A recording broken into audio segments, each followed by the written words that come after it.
بسم الله الرحمن الرحيم ألف لام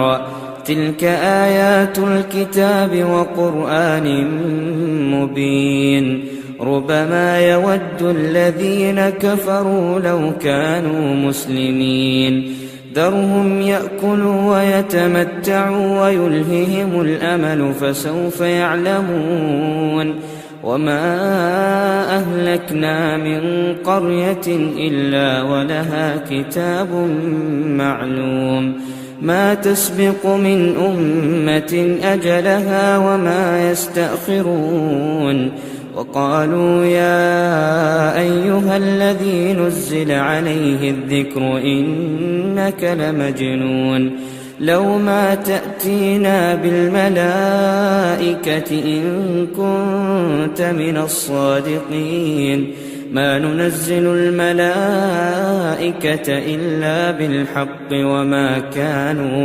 وما كانوا إذا منظرين إنا نحن نزلنا الذكر وإنا له لحافظون ولقد أرسلنا من قبلك في شيع الأولين وما يأتيهم من رسول إلا كانوا به يستهزئون كذلك نسلكه في قلوب المجرمين لا يؤمنون به وقد خلت سنة الأولين ولو فتحنا عليهم بابا من السماء فظلوا فيه يعرجون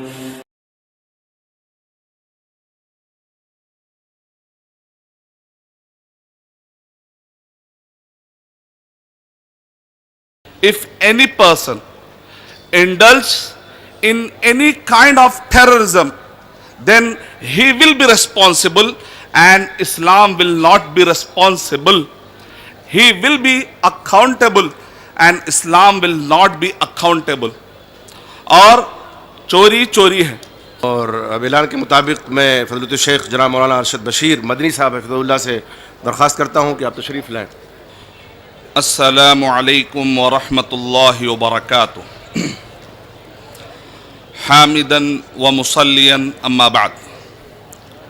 ہمارے متفق علیہ امیر مولانا فضیلت الشیخ اصغر علی امام مہدی حفظہ اللہ اور سارے علماء کرام، سامعین اور سامعات، جس ٹاپک پر میں آپ کے سامنے گفتگو کرنے جا رہا ہوں عنوان ہے اسلام اور انسانی برادری، اسلام اور انسانیت یعنی اسلام اینڈ ہیومینٹی.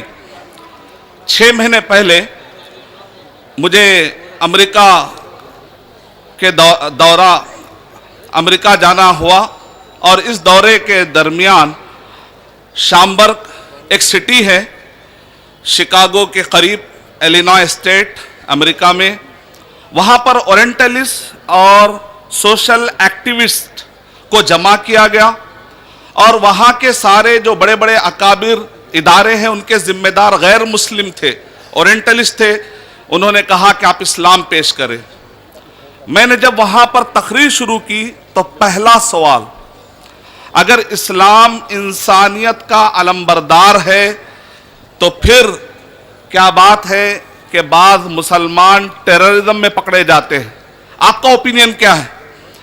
تو میں نے جواب میں یہ کہا کہ اگر کوئی مسلمان شراب پیتا ہے تو اس کا مطلب یہ نہیں ہے کہ اسلام میں شراب حلال ہے.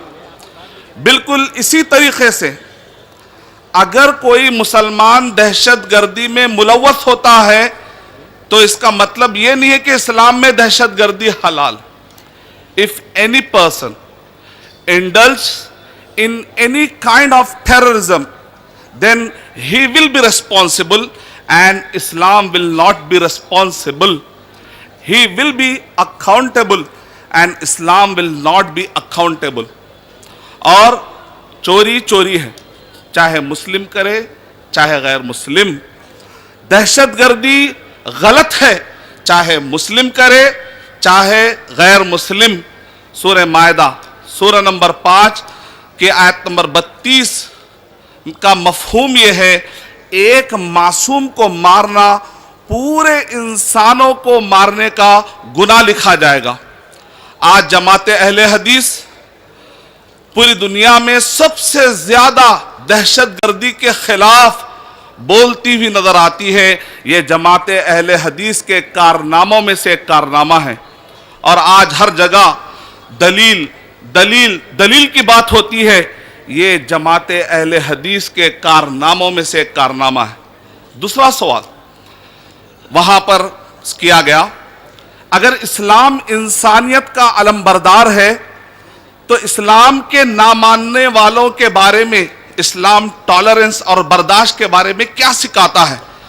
تو میں نے سورہ لقمان سورہ نمبر 31 کے آیت نمبر 15 قرآن مجید لے جا کر ایک غیر مسلم کو کہتا تھا پڑھو۔ میں اسٹیج سے تقریر نہیں کرتا تھا بلکہ غیر مسلم سے کہتا تھا آپ پڑھیے، اس کے اندر لکھا ہوا ہے۔ یعنی مطلب یہ ہے، دین کا جب معاملہ آ جائے تو آپ کا دین آپ کے لیے، ہمارا دین ہمارے لیے، لکم دینکم ولی دین۔ لیکن دنیاوی اعتبار سے اچھے تعلقات رکھنے کے لیے اسلام نہیں روکتا۔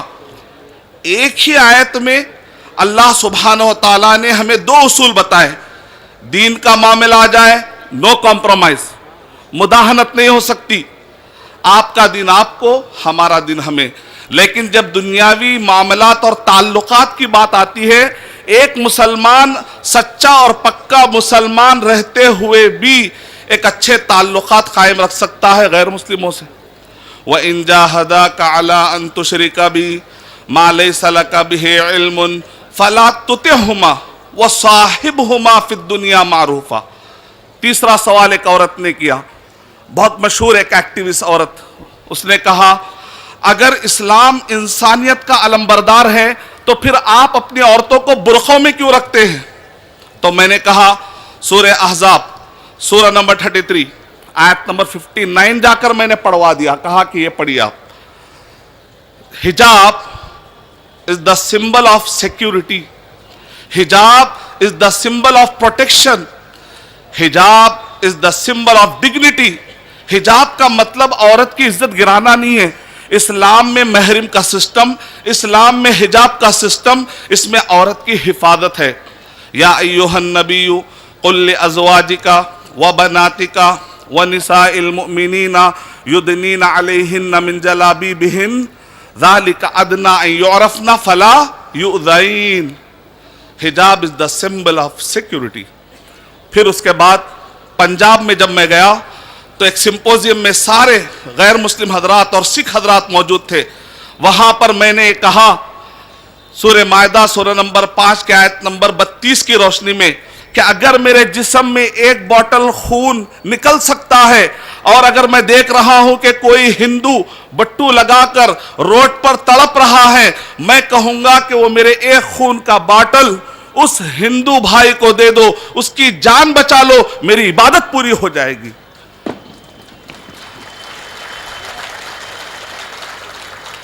جیسے ہی میں نے کہا پنڈت اٹھ کے مجھے گلے لگا لیتا۔ بنگال کے اندر سمپوزیم ہو رہا تھا، جین مت کے پنڈت موجود تھے۔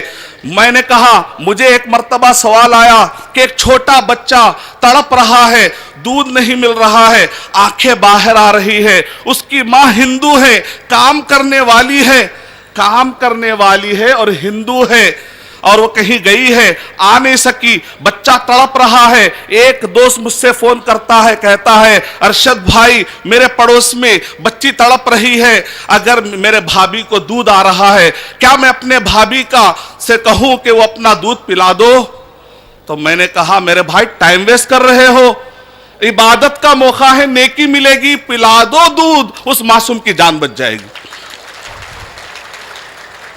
جین مت کے پنڈت نے اٹھ کر مجھے گلے لگا لیا، کہا اگر یہ اسلام ہے تو اس اسلام کو ہم سویکار کرتے ہیں۔ وہ امریکہ کے اورینٹلسٹ نے کہا اگر یہ اسلام ہے تو امریکہ کے اندر ہم اسلام کو ویلکم کرتے ہیں۔ بمبئی کے اندر سمپوزیم میں ایک یونیورسٹی آف سائنس کے ڈین نے مجھ سے کہا مذہب جب تک رہے گا ہیومینٹی نہیں آ سکتی، لہذا مذہب ختم کر دو، ہیومینٹی سب سے بڑا ریلیجن ہے۔ تو میں نے کہا کہ تمہارے اور میرے دل میں محبت، میں آپ کے دل میں محبت نہیں ڈال سکتا، آپ میرے دل میں محبت نہیں ڈال سکتے۔ اگر ایک دوسرے کے دل میں محبت ڈالنے والا کون ہے؟ اللہ ہے۔ جب تک ہم اللہ کو نہیں مانیں گے آپس میں محبت نہیں آ سکتی۔ سورہ انفال سورہ نمبر 8 کے آیت نمبر 63 میں نے پڑھ دی، لو انفقت ما فی الارض جميعا ما الفت بین قلوبہم ولکن اللہ الف، یہ اللہ ہی ہے جو دلوں میں محبت ڈالتا ہے۔ جب تک اسلام نہیں ہوگا ہیومینٹی بھی نہیں آ سکتی۔ اسی طرح ہندوستان کے میڈیا بار بار یہ کہتے ہیں اسلام اور مسلمان اس دیش کے لیے خطرہ ہے، اس دیش کے لیے خطرہ ہے، لیکن ہم انہیں یاد دلاتے ہیں صحیح بخاری حدیث نمبر 6914 میں لکھا ہوا ہے، ہندوستان میں مسلم، غیر مسلم، معصوم، سٹیزن، جتنے بھی شہری اور جنتا ہیں، ان سب کے حفاظت کرنے کی اللہ کے نبی صلی اللہ علیہ وسلم نے ہم کو تعلیم دی ہے کہ یہاں کے معصوموں کی حفاظت کی ذمہ داری مسلمانوں کی ہے۔ لکھا ہوا ہے من قتل معاہدن، جس نے کسی بھی ایک ایگریمنٹ کیے ہوئے، ہندوستان کیا ہے؟ یہ پلیس آف ایگریمنٹ، یہ پلیس آف ایگریمنٹ ہے، یعنی جس نے کسی بھی ایک بھی ایگریمنٹ کیے ہوئے سٹیزن انوسنٹ کو اگر کسی نے قتل کر دیا، لم یرہ رائحۃ الجنہ، وہ جنت کی خوشبو تک بھی نہیں سونگے گا۔ آج سوشل میڈیا کا زمانہ ہے، ہمارے نوجوان فارورڈ کر رہے ہیں، اور اگر آپ نے کوئی ایسی چیز فارورڈ کر دی اور کہیں پر فتنہ ہوا، فساد ہوا، آپ کے ریومرز اور افواہ کی وجہ سے اگر کوئی معصوم مر گیا تو قیامت کے دن قاتل اپنے ہاتھ میں مقتول کا سر لے کر آئے گا۔ اسی لیے سوشل میڈیا کے ذریعے سے افواہوں کو نہ پھیلائیں۔ قرآن مجید میں افواہوں کے خلاف کہا گیا، سورہ نساء سورہ نمبر 4 کے آیت نمبر 83 میں پڑھتے ہیں وَإِذَا جَاءَهُمْ أَمْرٌ مِّنَ الْأَمْنِ وَبِالْخَوْفِ أَذَاعُوا بِهِ وَلَوْ رَدُّوهُ إِلَى الرَّسُولِ وَإِلَى أُولِي الْأَمْرِ مِنْهُمْ لَعَلِمَهُ الَّذِينَ يَسْتَنبِطُونَهُ مِنْهُمْ۔ آخری پیغام دے کر میں اپنی بات ختم کر دیتا ہوں۔ توحید، رسالت، آخرت کے ذریعے سے بہترین امن قائم ہوتا ہے، یہ محمد صلی اللہ علیہ وسلم کا بتلایا ہوا فارمولہ ہے۔ توحید کا خلاصہ یہ ہے کہ اللہ تعالی ہمیں دیکھ رہا ہے، اسی کی عبادت کرنا ہے۔ اگر کوئی پلاننگ کر رہا ہے کہیں پر دہشت گردی کرنے کی، اگر اس کو پتا چل جائے اللہ دیکھ رہا ہے تو کیا وہ پلاننگ کرے گا؟ نہیں نا۔ توحید کا عقیدہ دہشت گردی کو ختم کر دیتا ہے۔ محمد صلی اللہ علیہ وسلم نے نہ صرف اعلان کیا بلکہ جنگ احد میں کہا رب اغفر لقومی فانہم لا یعلمون، اور طائف کے میدان میں آپ نے کہا نہیں ان کو چھوڑ دو، ہو سکتا ہے ان کی نسل میں سے کوئی ایک آئے جو توحید کو قبول کرے گا۔ محمد اور آخرت، ایک آخری نقطہ ہے، آخرت کا نقطہ جتنا زندہ رہے گا دہشت گردی کو ختم کرنے کے لیے آسانی ہوگی۔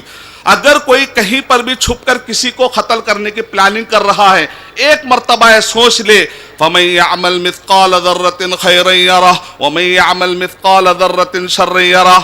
مالک یوم الدین، قیامت کے دن کا مالک اللہ سبحانہ وتعالی ہے۔ انہی چند باتوں پر میں اپنی بات ختم کرتا ہوں۔ وآخر دعوانا الحمدللہ۔